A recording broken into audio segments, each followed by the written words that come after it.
वह वीर्यं करवावहै तेजस्विनावधीतमस्तु मा विद्विषावहै। ओम शांति शांति शांति।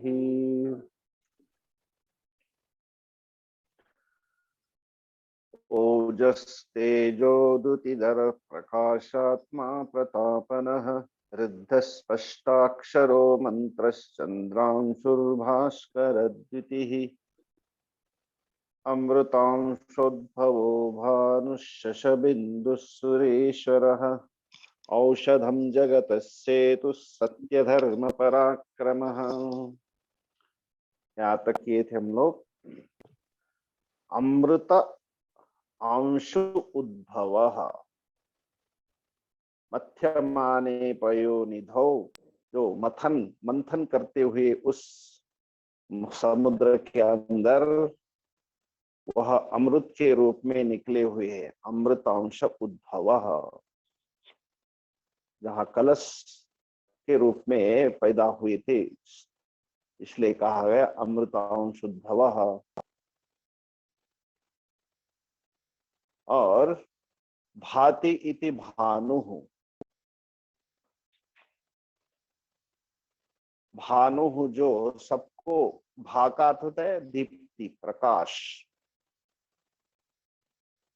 कल कुछ लोग समझ नहीं पाए, इसलिए इसको और थोड़ा सा कर रहा हूं। कल का श्लोक तो भाति तमेव भान्तम अनुभाति सर्वम तस्य भासा सर्वमिदं विभाति। तो सब कुछ हमें प्रकाशित होता है केवल उनके ही कारण, इसलिए भाति इति भानु, भानु का अर्थ जो प्रकाश देता है। भादितो शशबिंदु, शशः खरगोश को कहा जाता है, और बिंदु मतलब जिनके धब्बे हैं, निशान हैं। जिस चंद्रमा के ऊपर आप निशान देखते हैं, उसके अंदर खरगोश जैसे दो कान ऐसे दिखते हैं। तो इसलिए कहा गया है शशः इव बिंदु लांछनम अस्य, इसके ऊपर धब्बे है दो। शश बिंदु चंद्र तद्वत् प्रजा पुष्णाति। तो चंद्र जैसे अपने प्रकाश के माध्यम से औषधियों के अंदर एक प्रकार का रस भर देते हैं, जिससे कि सारे प्राणियों को उस रस के माध्यम से एक शक्ति ऊर्जा प्राप्त होती है। तो ठीक वैसे ही आप चंद्रमा जैसे सारे सृष्टि को एक प्रकार की औषधि दे करके, एक ओजस ऊर्जा दे करके उनका पोषण करती है। पुष्णामि चौषधि सर्वाः सोमो भूत्वा रसात्मकः। रसात्मकः सोमः भूत्वा, जो रस बन करके औषधियों के अंदर आप रस के रूप में सबका क्या करते, पोषण करते हैं। इसलिए आपको क्या कहा गया, शश बिंदु सुरेश्वरः। सुराणाम देवानाम शोभनदातृनाम च ईश्वरः। जो सुरों के देवताओं के क्या है, ईश्वर है। इंद्र चंद्र जितने सारे बृहस्पति आदि जो देवता है, वो भी सारे के सारे अपने पुण्य के माध्यम से कुछ समय तक वहां टिके हुए हैं, लेकिन सभी को परिवर्तन करने वाले, सभी को एक तरह से वहां टिके रहने के लिए वह शक्ति देने वाले भगवान को सुरेश्वरः।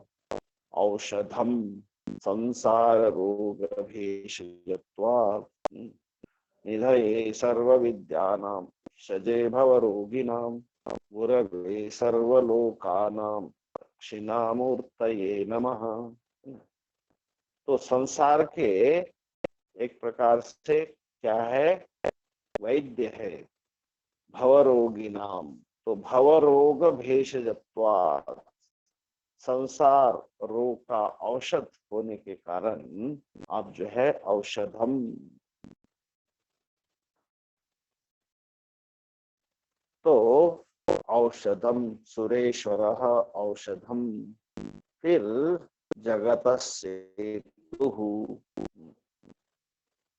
क्या लिखा है, हाँ, औषधम जगतस्सेतुः, जगत, अब देखते हैं सारा संसार, हमारे संसार को, मतलब जगत को, तो संसार को सम उत्तारण हेतुत्वात्, संसार सागर को पार करने के लिए क्या है, एक प्रकार से हेतु है, कारण है ना।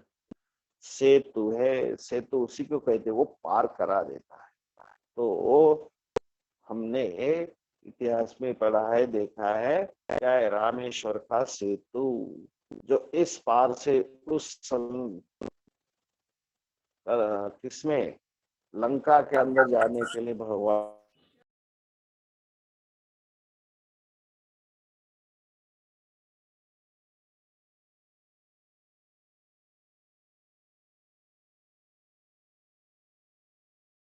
के द्वारा बनाया हुआ। तो सेतु वही काम करता है जहाँ जल से, चाहे इकट्ठा जल हो, जो डूबता हुआ जीव बार बार है इस संसार सागर में, उसको पार लगाने का आप ही एक कारण हो, इसलिए आपका नाम है जगतः सेतु। समस्त जगताम सम उत्तारण हेतुत्वात् असंभेद कारणात् वा सेतुवत् वर्णा समाधि नाम, सभी के लिए आप एक प्रकार से पार कराने के लिए कारण हो। एष सेतुर विधारणम एषां लोकानाम असंबोधाय, तो इन लोगों के पारस्परिक असंभेद के लिए वही इनको धारण करने वाला सेतु है। और फिर सत्य सत्य पराक्रम, सत्य धर्म पराक्रम, सत्य, इनके अंदर एक ऐसा गुण है, क्योंकि सत्य ही भगवान का स्वरूप है, इसलिए तो देर में हम लोग जब चारों के कंधे पर बिठाते थे तभी कहते कि हाँ राम नाम सत्य है। तभी तक तो जगत सत्य लगता था, जगत के विषय सत्य लगते थे, लेकिन जब अंतिम समय आता है तो तब कहते कि अरे राम नाम सत्य है। ये तो भगवान का स्वरूप है, आज समझो या कल समझो, लेकिन है तो वही सत्य। तो इसलिए कहा गया है जिनके धर्म ज्ञान आदि जो गुण, जो पराक्रम हो, क्या है, सब सत्य है, वो मिथ्या नहीं है। तो इसलिए ये भगवान सत्य धर्म पराक्रम खुद ही जो है वो सत्य का स्वरूप है, और वही धर्म पराक्रम उनका खुद जो स्वरूप सत्य होने के कारण उनको एक, उनको पाने के लिए धर्म की, है ना, अपने अंदर धारण करने वाला जो धर्म है उसको साथ में लेकर के, और फिर व्यक्ति जो है क्या कर सकता है, पराक्रम मतलब अपना पुरुषार्थ कर सकता है और उस ईश्वर को पा सकता है। तो ये कल हमने किया था। अमृतांशुद्भवो भानु शशबिंदु सुरेश्वर औषधम जगत सेतु सत्य धर्म पराक्रम। अगला, भूत भव्य भवन्नाथ पवन पावनो नलः, भूत भव्य भवन्नाथ पवन पावनो नलः, काम कामकृत कांत काम काम प्रद प्रभुः, कामः कामकृत् कान्त काम कामप्रद प्रभुः। भूत भव्य भवताम,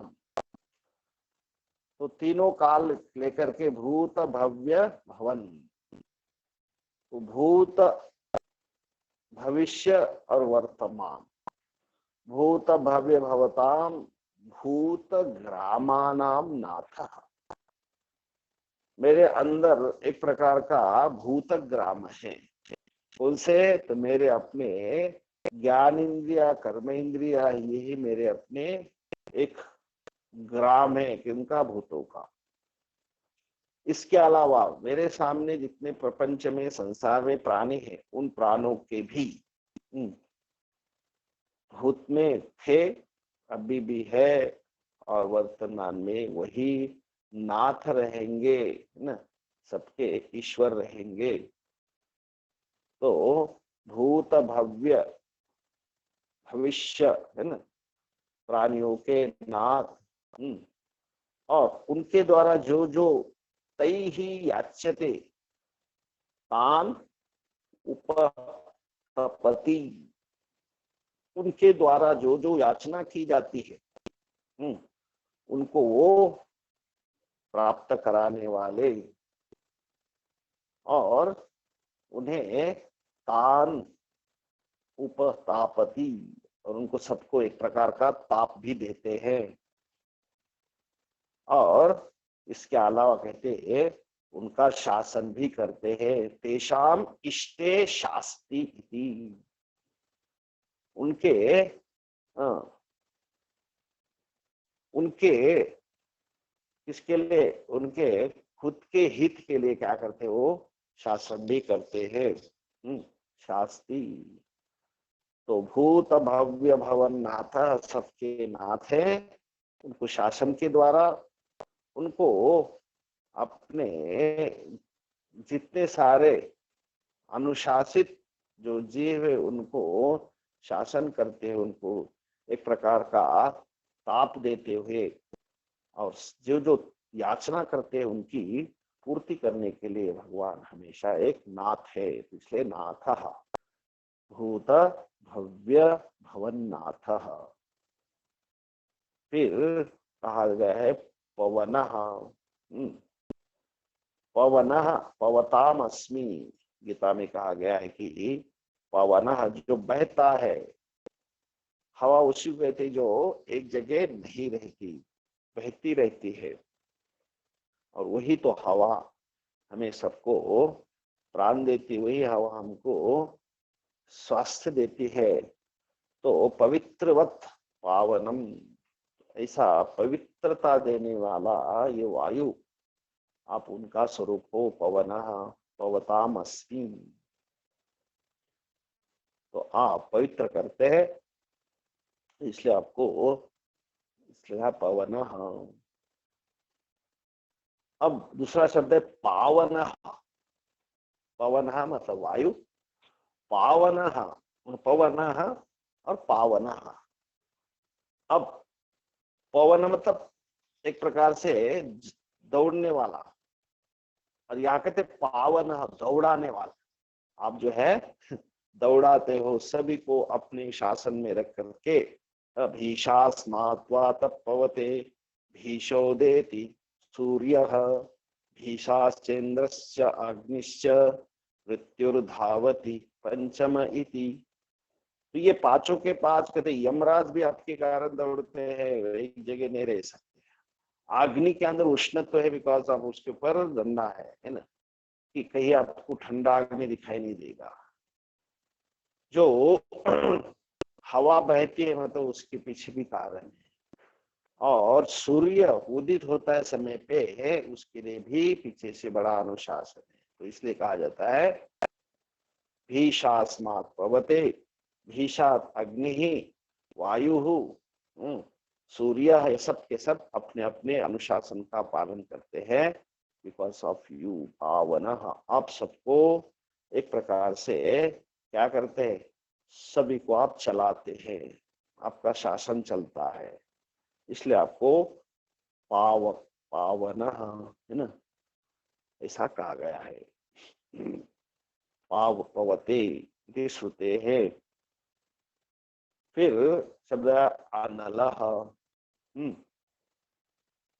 अनलह एक सीधा अर्थ है उसका, अलम का अर्थ होता है पर्याप्त, यस एनफ।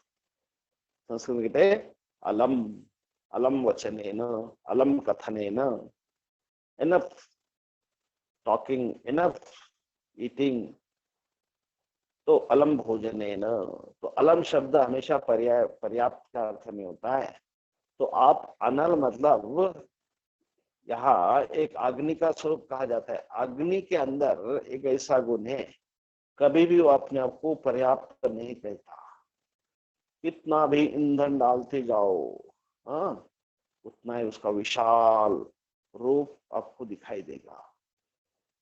और लाओ और लाओ और लाओ, तो न अलम विद्यते, जिसके अंदर कभी भी पर्याप्त ये शब्द है ही नहीं, इसलिए उसको अनलह, और वह अग्नि का स्वरूप आप ही हो। नला, तो इसलिए अनलह, अनान प्राणान आत्मत्वेन लाती।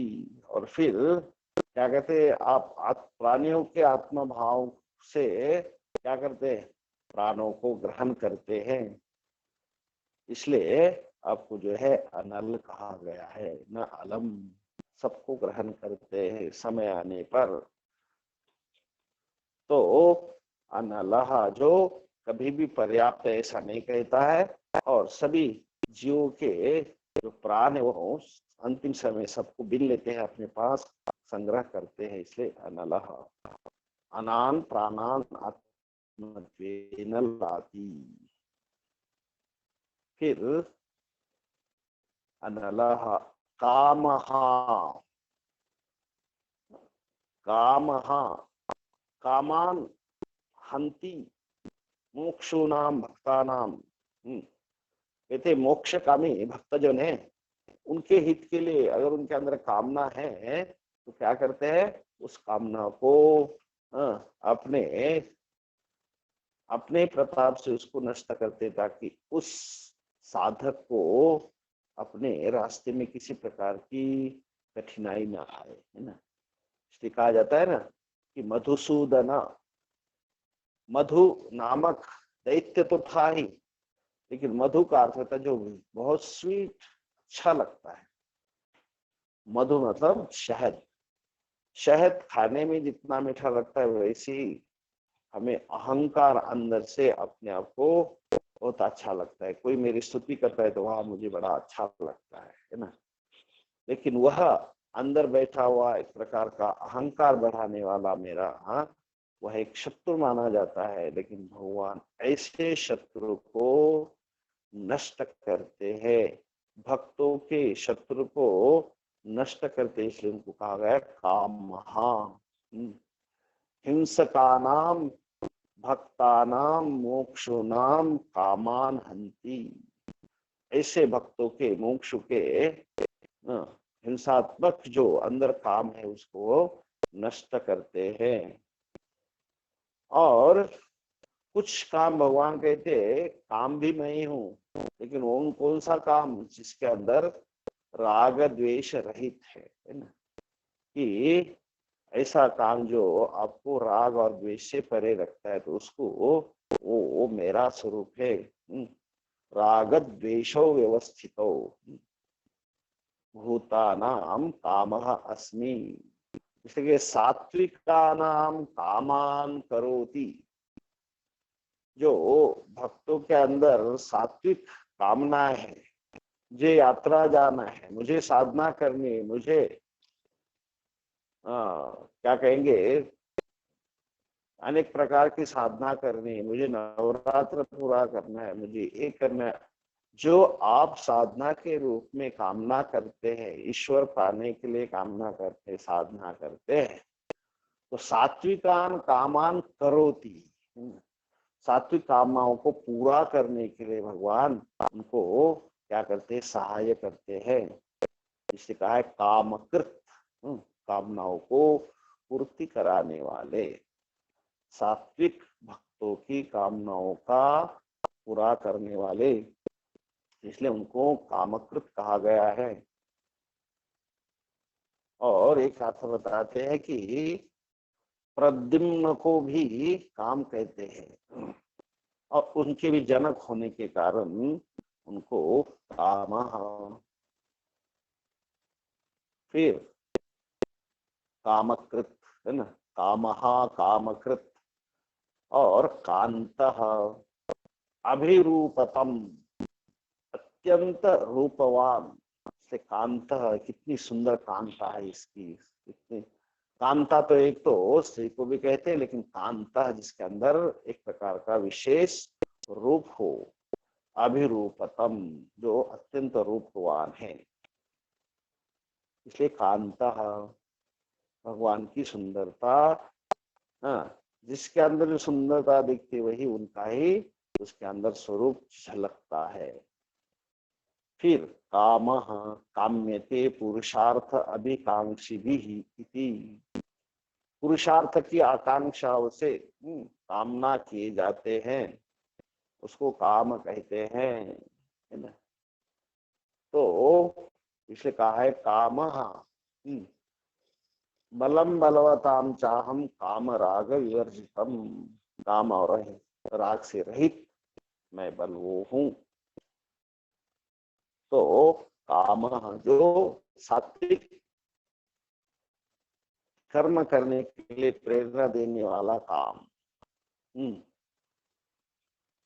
अब इसके अंदर एक सुंदर और भी इसका अर्थ बताते हैं। देखिए, काम शब्द है ना, इसके अंदर क में अ है, क एक क अ, और उसके अंदर और म है, क अ म।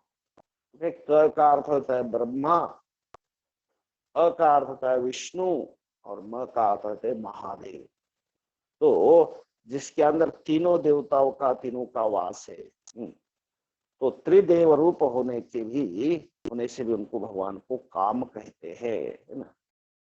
तो कश्च अश्च मश्च, ब्रह्मा, विष्णु और म महादेव मतलब शंकर, उन तीनों को मिला करके कहा जाता है कामः काम्यते पुरुषार्थ अभिकांक्षिभिः, पुरुषार्थ की आकांक्षा वालों से कामना किए जाते हैं, जो पुरुषार्थ करना चाहते हैं अपने जीवन में, धर्म अर्थ काम मोक्ष, और ऐसों को क्या देते हैं, वह अपने आप ही उनकी कामनाओं को पूर्ति करते, तो काम स्वरूप है मानो।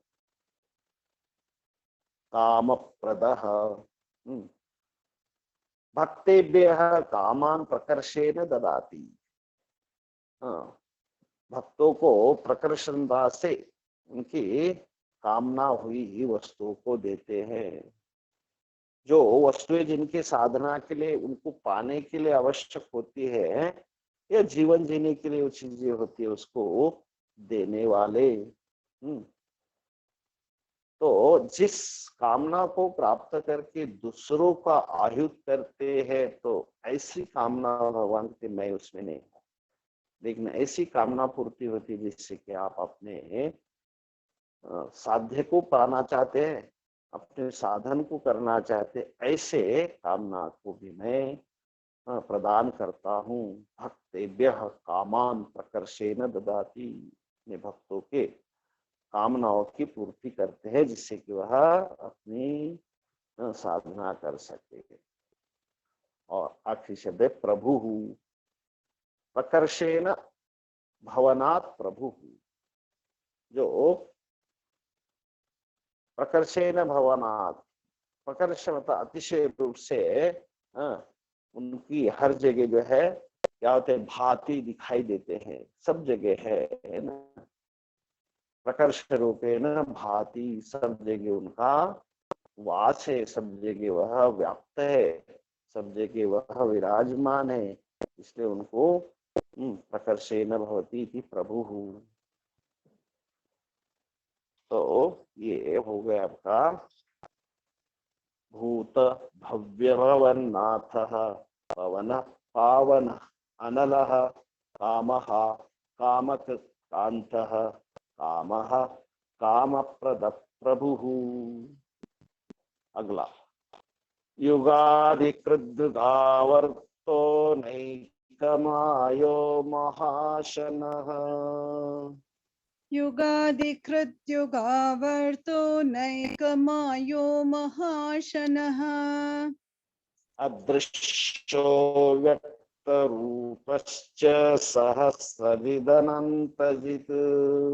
अदृश्यो व्यक्तरूपश्च सहस्रजिदनन्तजित् युगादिकृत युगावर्तः नैकमायः महाशनः अदृश्यः व्यक्तरूपः च सहस्रजिद अनंतजित। युगादिकृत काल के रूप से हम जानते हैं कि कलियुग के पहले सतयुग द्वापार है ना। ऐसे हमारे जो युग है, युगों का जो भेद है, तो काल भेद उनके अंदर युगादेह काल भेद से कर्तृत्वा, युगादि काल भेदों को आप जो है करने वाले हैं, उनके कारण हो।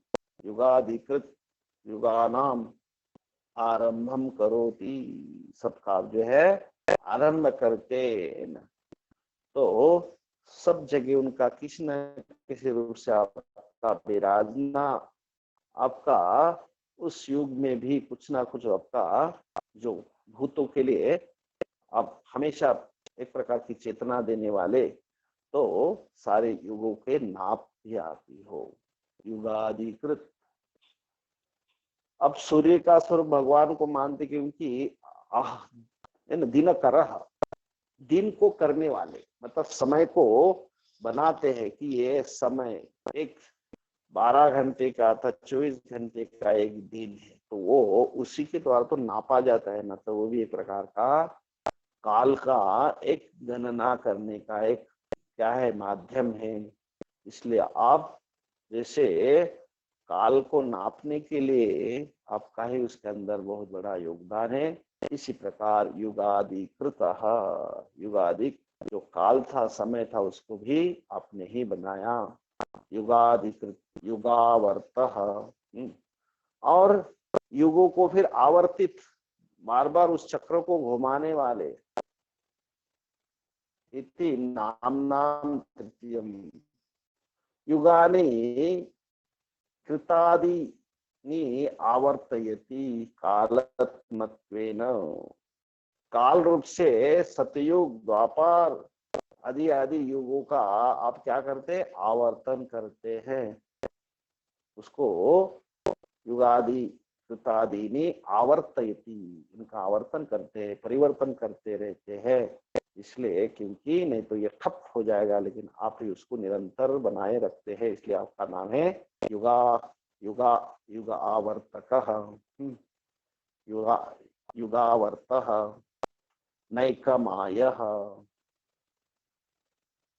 सामान्य रूप से हम कहते कि ये भगवान की एक ही माया है, लेकिन कहते हैं कि हर जगह जो है भिन्न भिन्न रूप उनके हमारे जीवन में हम उनका अनुभव करते हैं। तो एक नहीं, नैक माया, न एक इति अनेक, इसलिए न एक माया, वह एक एका माया न विद्यते बफी ही माया वहती की, उनकी एक माया नहीं है, बल्कि अनेकों माया को धारण करते हैं। इसलिए कहा गया है नैक माया।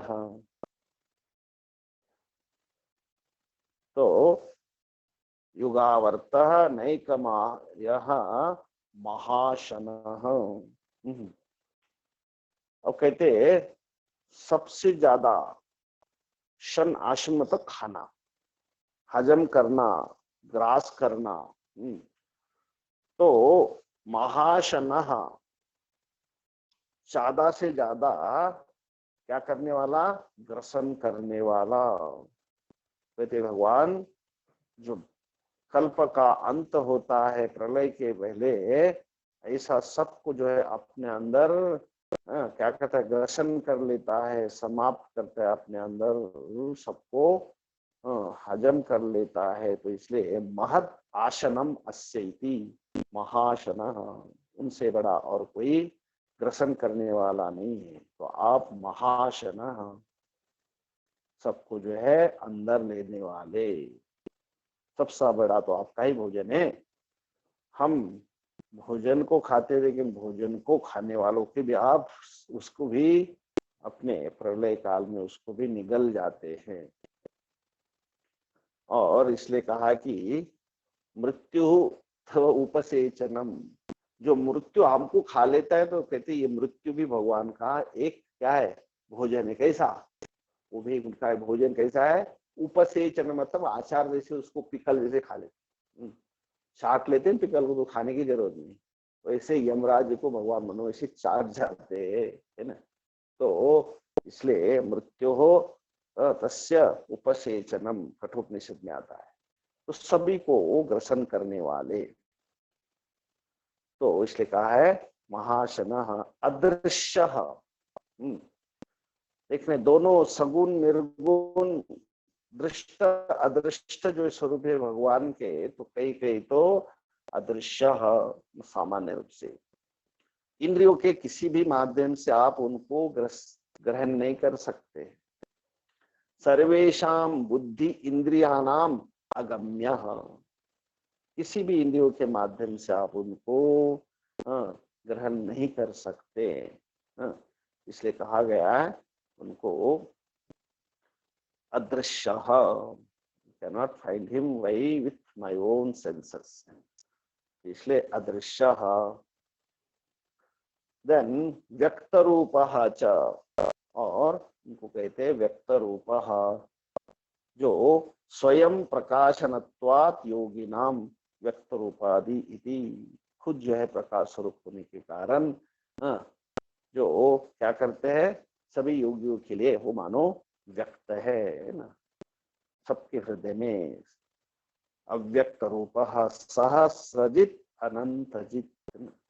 सहस्र को मतलब हजारों को, सुरारी नाम सहस्रानी युद्धे जयति, हजारों को जिन्होंने देव शत्रुओं को जीतने वाले युद्ध में, इसलिए कहा गया सहस्रजित और अनंतजित। सर्वाणि भूतानि युद्ध क्रीड़ादिषु सर्वत्र अचिंत्य शक्तितया, उनकी अचिंत्य शक्ति जो है उनके कारण युद्ध क्रीड़ा आदि में सर्वत्र समस्त भूतों को जीतने वाले, इसलिए अनंतजित। इस प्रकार से इनके अनेकों नाम है, सहस्रजित अनंतजित। ठीक, तो 3 श्लोक साथ में बोलते हैं से 44 से। अमृतांशुद्भवो भानुशशबिन्दुः सुरेश्वरः, औषधं जगतः सेतुः सत्यधर्म पराक्रमः, भूतभव्य भवन्नाथ पवन पावनो नलः, कामः कामकृत् कान्तः कामः कामप्रद प्रभुः, युगादिकृद्युगावर्तो नैकमायो महाशनः, महाशनो अदृश्यो व्यक्तरूपश्च सहस्रजिदनन्तजित्। ॐ पूर्णमदः पूर्णमिदं पूर्णात् पूर्णमुदच्यते, पूर्णस्य पूर्णमादाय पूर्णमेवावशिष्यते। ॐ शान्ति शान्ति शान्तिः। हरिः ॐ श्री गुरुभ्यो नमः। हरिः